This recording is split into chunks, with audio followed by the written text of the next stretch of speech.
सत्साहे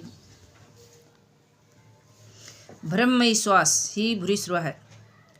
साधन का स्तर उन्नत होने पर उसकी प्रशंसा होने लगती है कि वह महात्मा है, सिद्ध है, उसमें दिव्य शक्तियाँ हैं।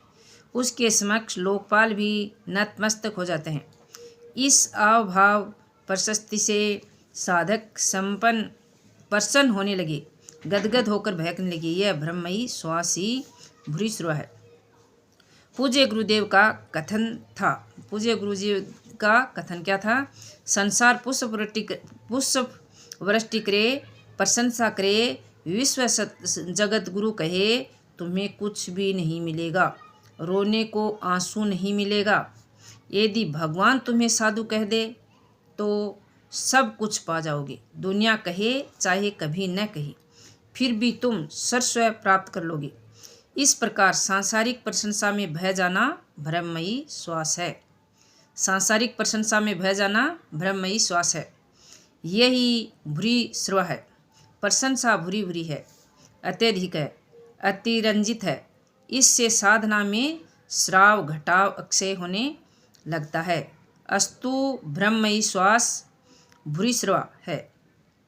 संयम का स्तर उन्नत होने पर आई हुई विकृतियों के नाम है। ब्रह्मा प्रवृत्ति के अंग उपांग हैं।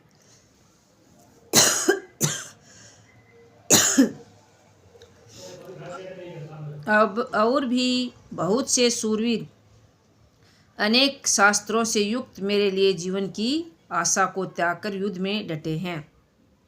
सभी मेरे लिए प्राण त्यागने वाले हैं, किंतु उनकी कोई ठोस गणना नहीं है। अब कौन सी सेना किन भावों द्वारा सुरक्षित है, इस पर कहते हैं। भीष्म द्वारा रक्षित हमारी सेना सब प्रकार से अजेय है, और भीम द्वारा रक्षित इन लोगों की सेना जीतने में सुगम है, पर्याप्त और अपर्याप्त। जैसे श्लिष्ट शब्द का प्रयोग दुर्योधन की आशंका को व्यक्त करता है। अतः देखना,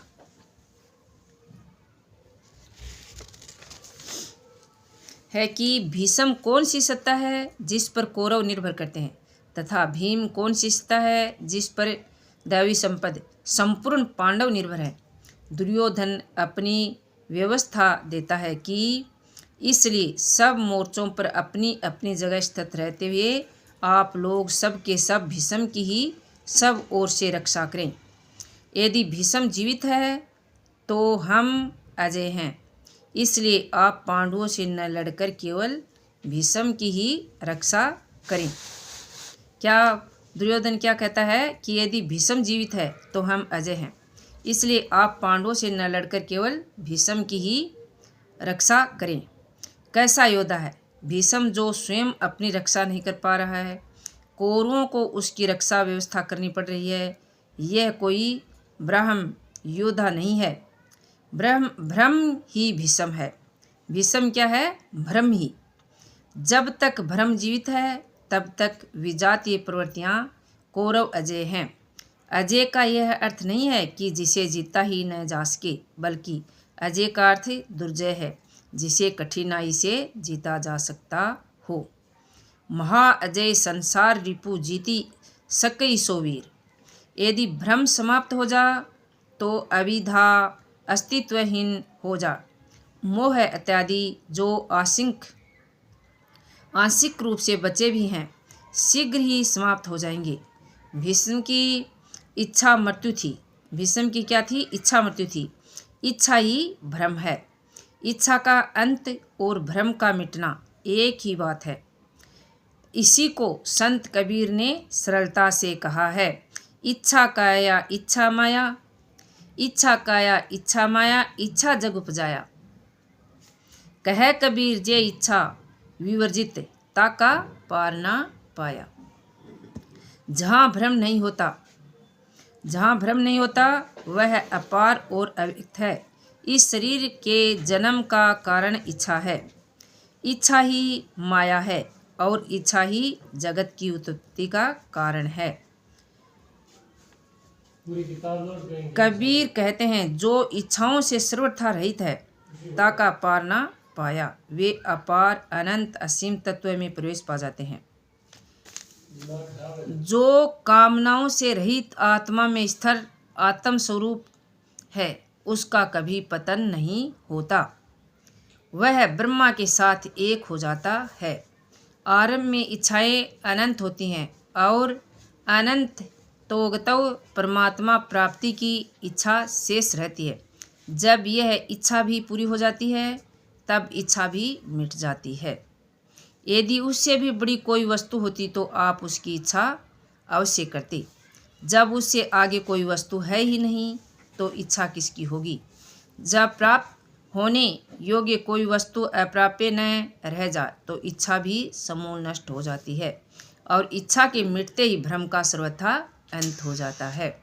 इच्छा के मिटते ही भ्रम का अंत हो जाता है। यही भीष्म की इच्छा मृत्यु है। इस प्रकार भीष्म द्वारा रक्षित हम लोगों की सेना सब प्रकार से अजय है। जब तक भ्रम है, तभी तक अविद्या का भी अस्तित्व है। भ्रम शांत हुआ तो अविद्या भी समाप्त हो जाती है। भीम द्वारा रक्षित इन लोगों की सेना जीतने में सुगम है। भाव रूपी भीम भावे विदते देव। भाव में वह क्षमता है कि अविदित परमात्मा भी विदित हो जाता है।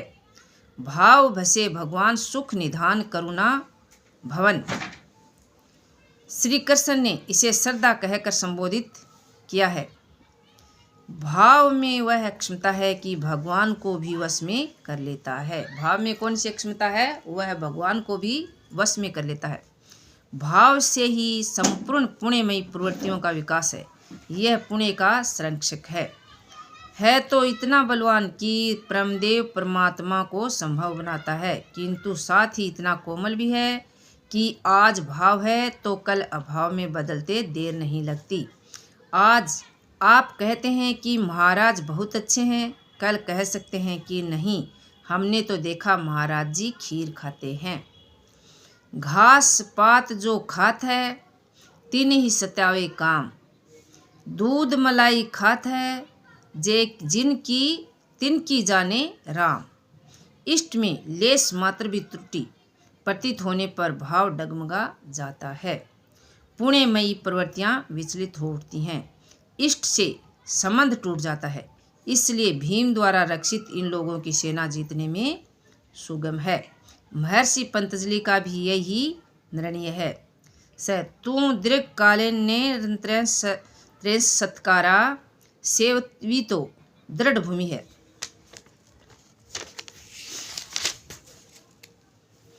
दीर्घ काल तक निरंतर श्रद्धा भक्ति पूर्वक किया हुआ साधन ही दृढ़ हो पाता है। क्या है?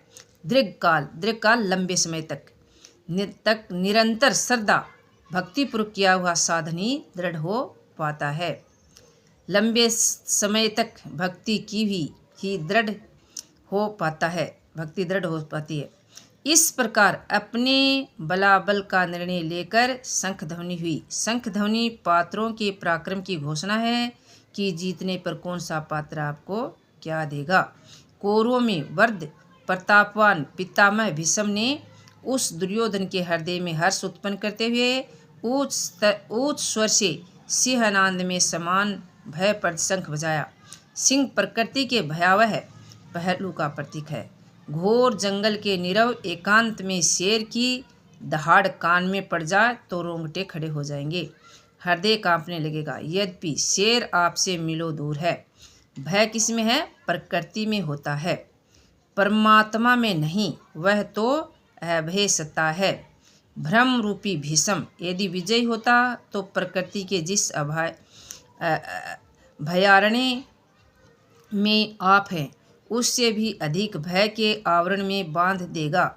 भय की एक परत और बढ़ जाएगी, भय का आवरण घना उठेगा। यह भ्रम उसके अतिरिक्त और कुछ नहीं दे सकेगा। अतः प्रकृति से निवृत्ति ही गंतव्य का मार्ग है। संसार में प्रवृत्ति तो भवाटवी है, घोर अंधकार की छाया है। इसके आगे कौरवों की कोई घोषणा नहीं है। कौरवों की ओर से कई बाजे एक साथ बजे, किंतु कुल मिलाकर वे भी भय को प्रदान करते हैं। इससे अधिक कुछ नहीं प्रत्येक विकार कुछ न कुछ भय तो देता ही है, इसलिए उन्होंने भी घोषणा की। तदंतर अनेक शंख नगाड़े ढोल और नरसिंहाद बाजे एक साथ ही बजे। उनका शब्द भी बड़ा भयंकर हुआ। भय का संचार करने के अतिरिक्त कौरवों की कोई घोषणा नहीं है। बहिर्मुखी विजातीय प्रवृत्ति सफल होने पर मोहमयी बंधन और घना कर देती है। अब पुण्यमयी प्रवृत्तियों की ओर से घोषणा हुई, जिनमें पहली घोषणा यज्ञेश्वर श्री कृष्ण की है। सत्सा है। आज इतना ही पढ़ेंगे। सत्सा है।